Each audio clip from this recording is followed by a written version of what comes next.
Hello అండి, ఈరోజు వీడియోలో ఎగ్ కీమా కర్రీ ఎలా చేయాలో చూసేస్తుందామా.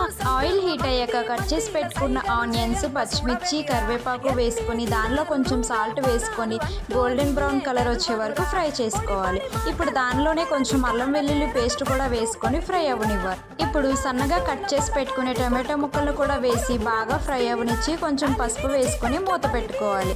ఇప్పుడు దానిలోనే నేను ఇక్కడ చూపించిన విధంగా ఎగ్స్ని అయితే బ్రేక్ చేసుకోవాలి. ఎగ్స్ని బ్రేక్ చేసి వేసుకున్నాక కొద్దిసేపు డిస్టర్బ్ చేయకుండా మూత పెట్టుకోవాలి. ఇప్పుడు మూత తీసుకొని గరిటతో ఒకసారి మిక్స్ చేశాక దానిలో మన టేస్ట్కి సరిపడా కారం అలాగే ధనియా పౌడర్ కూడా వేసి మిక్స్ చేసుకోవాలి. ఇప్పుడు దానిలో నేను కొంచెం కస్తూరి మేతి అలాగే ఫైనల్గా అయితే కొత్తిమీర కూడా వేసుకొని మంచిగా కలుపుకోవాలి. లాస్ట్లో నేనైతే కొంచెం చికెన్ మసాలా కూడా యాడ్ చేశాను ఫ్లేవర్ కోసం అని చెప్పేసి, టేస్ట్ కూడా బాగుంటుంది. ఫైనల్గా ఈజీగా చికెన్ కీమా కర్రీ అయితే రెడీ అయిపోయింది. నచ్చితే లైక్ చేయండి.